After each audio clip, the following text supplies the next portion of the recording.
예, 안녕하십니까 구독자 여러분. 저는 초반맨TV입니다. 지금 시간은 8시 한 30분 정도 됐고요.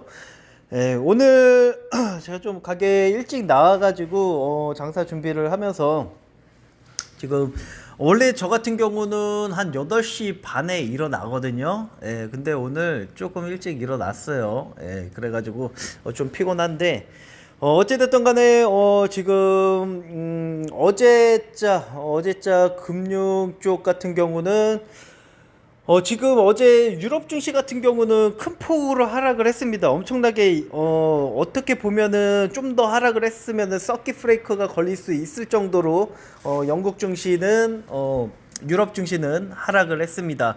그래서 유로스탁 같은 경우는 차트상으로만 봐도 영국 증시 같은 경우는 상승분을 다 반납을 했습니다. 엄청난 상승분을 반납을 했는데요. 이거 같은 경우는 금융주 같은 경우는 오늘 하락을 면치 못할 것 같고요. 왜냐면은 JP모건과 골드만삭스 그러니까 다우존스 시가총액 상위 종목 중에서 지금 다우지수가 빠졌는데 거의 대부분 뭐 마이크로소프트나 애플 기술주 같은 경우는 그렇게 타격이 없는데 중요한 부분은 골드만삭스와 JP모건, 여기서 JP모건 같은 경우는 약 마이너스 5% 정도 하락을 한 부분인 거고요.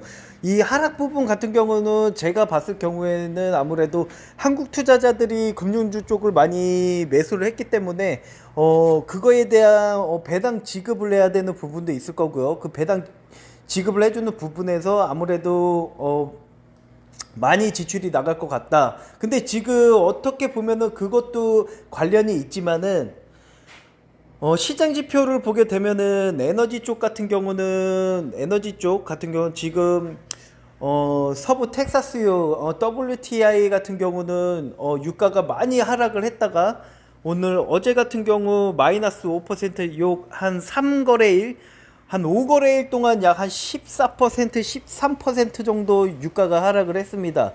예.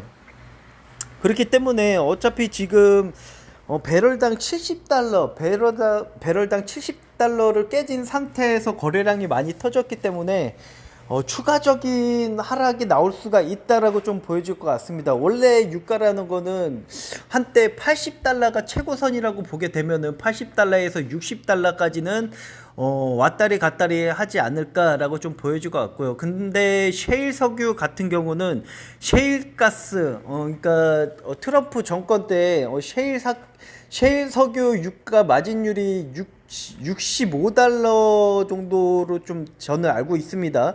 그러니까 즉 뭐냐, 지금 예전에 그런 이야기가 있어요. 유가가 40달러, 30달러 미만으로 갔을 때 셰일 석유나 이제 셰일 산업 같은 경우 망할 수도 있다. 예. 어떻게 보면은 약간 그런 이 한국으로 따지게 되면은 저기랑 똑같은 부분인 거죠. 예를 들어서 금융들이 이제 부동산 쪽으로 다 돈이 다 들어가지 않았습니까? 뭐 건설업체, 건설 쪽에 호황이 오면서 그쪽으로 이제 건설 쪽 같은 경우는 부동산을 담보로 은행에다가 대출을 받을 수 있고 도시 재개발로 인해서 부동산으로 은행의 돈을 빼갈 수가 있습니다. 그러니까 즉 증권사가 한 해에서 뭐 돈을 엄청나게 벌었다 한들 그 돈을 땅을 담보로 대출을 받을 수가 있는 부분이기 때문에, 그래서 요번에 금융이 번 돈을 건설업체나 이쪽에서 다 돈을 쓸어 갔기 때문에 그런 이 자금의 유동성이라는 게 문제가 생겨가지고 특히 무모한 이런 이 사업계에 간 레고랜드 사태, 그러니까 레고랜드 사태 같은 경우도 지금 뭐 부동산 증권사들이 PF 같은 그런 거를 이제 부동산 쪽에다가 많이 이제 상품을 팔았잖아요. 그래서 이거를 제일 많이 팔았던 게 어디 증권사였지? 그래서 그 증권사도 있긴 있는데 그 증권사가 이제 한때 막 엄청난 하락을 했었습니다. 근데 이제 결국에는 어떻게 해서 좀 완화하는 식으로 해가지고 조금 그 종목이 뭐였죠? 잘 기억이 안 나는데 하여튼 그게 중요한 게 아니고요. 그래서 지금 서부 텍사스유 같은 경우는 배럴당 70달러, 그러니까 75달러에서 65달러까지는 거의 매수 매도의 의미가 없습니다. 예, 유가, 저도 유가 선물을 살까 아니면 한국전력을 살까 했는데 저 같은 경우는 이제 한국전력을 산 부분인 거죠. 아무래도 한국전력 같은 경우는 유가가 내리게 되면은 어차피 돈을 벌 수가 없는 그런 이 관계가 있어요. 유가가 하락을 해야지 돈을 벌 수가 있는 그런 포지션이기 때문에 어쩔 수가 없습니다. 예, 그 관계라는 게 있기 때문에 뭐 지금 특히 뭐 원전을 뭐 이제 할 수가 없는 부분이잖아요. 예. 그래서 원전 뭐 어차피 뭐 일본 쪽 도쿄 전력 쪽이나 이런 쪽에서 아무래도 같이 도쿄 정부, 일본 정부와 같이 한국 정부도 약간 협약하는 그런 모습들이 보여지는데요. 예, 어차피 원전 쪽으로 이 전기를 이용률을 늘리게 되면은 결국에는 유가는 하락을 할 수밖에 없습니다. 예. 그래서 어차피 인플레이션을 잡기 위해서 파월은 금리 인상을 했었던 거고요. 그리고 유가가 하락을 해야지만은 결국에는 인플레이션을 잡힌다라고 해서 추가적인 금리 인상 추가를 하지 않을 것 같지만은 뭐 그게 금리라는 게 하락을 하는데도 시간이 걸리는 부분이기 때문에 아무래도 유가는 좀 더 가속력으로 하락을 하지 않을까라고 좀 보여질 것 같습니다. 즉 뭐냐면은 지금 유가 같은 경우는 투자를 해서는 안 된다. 왜 안 되냐? 이게 당분간은 박스를 그려갈 거라고 좀 생각을 하거든요. 예.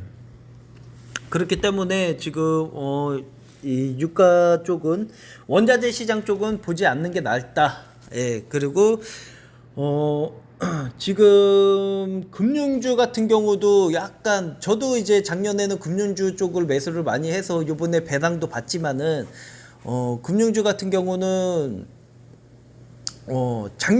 재작년까지가 가장 좋았고 작년도 약간 괜찮았어요. 예, 왜냐면은 배당락이었지만은 결국에는 배당락을 어느 정도 다시 배당락 이후로 어느 정도 회복을 많이 했었던 부분이 있었기 때문에 저 같은 경우는 금융주를 전량 처분을 하고서 한국전력에 투자를 한 부분이 있습니다. 예, 그렇기 때문에 지금 뭐 시간 외적으로 다우 선물이나 나스닥 선물은 상승을 하고 있지만은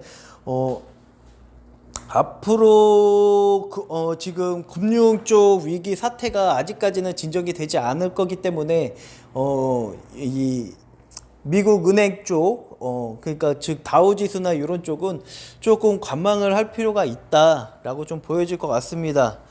예. 그래서 결국에는 금융도 조금 불확실성이라는 게 좀 있는 것 같고요.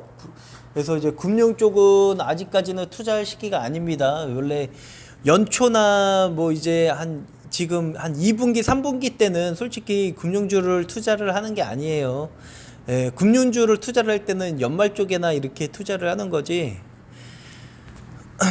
그래서 벌써 약 8분 정도가 됐고요. 해서 지금 8시 38분이고요. 38분에서 이제 40분이면은 장정 동시호가 장이 시작을 하는데요. 저는 아마 동시호가 때 아무래도 장사 준비를 할 것 같고요. 그래서 일단 지금 제가 배당주 금융주에서 작년에 투자를 해서 이제 배당을 받을 금액 같은 경우는 주당 170원이니까 약 한 4%의 배당을 받게 되는 거고요. 3.77%인가요? 그렇게 나온 것 같아요. 예, 그래서 요번에 3월 28일 날 주주총회를 여니까 주주총회 끝나고 나서 배당금이 그 한 달 안에 지급이니까 4월 30일 전까지는 배당금이 들어온다. 그러면 즉 4월 달에 또 배당금으로 인해서 조금 여유 있는 투자를 하지 않을까라고 좀 보여질 것 같고요. 예. 그래서 요번에는 이제 한국전력을 계속적으로 매입을 한다고 얘기를 했었기 때문에 그래서 한국전력을 집중 투자를 하는 한 해가 되지 않을까라고 좀 보여질 것 같습니다. 그래서 뭐 금융주가 하락을 했다고 해서 뭐 코스피 전체 종목들이 하락을 하는 부분은 아니기 때문에 단타를 하시든 장기 투자를 하시든 아무래도 돈을 벌 수 있는 그런 투자를 하시면 될 것 같은데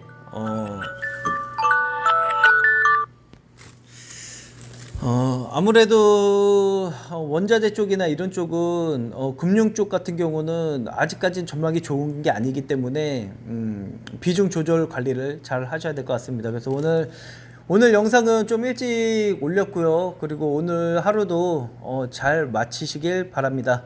네, 이상입니다. 주반맨 TV였습니다.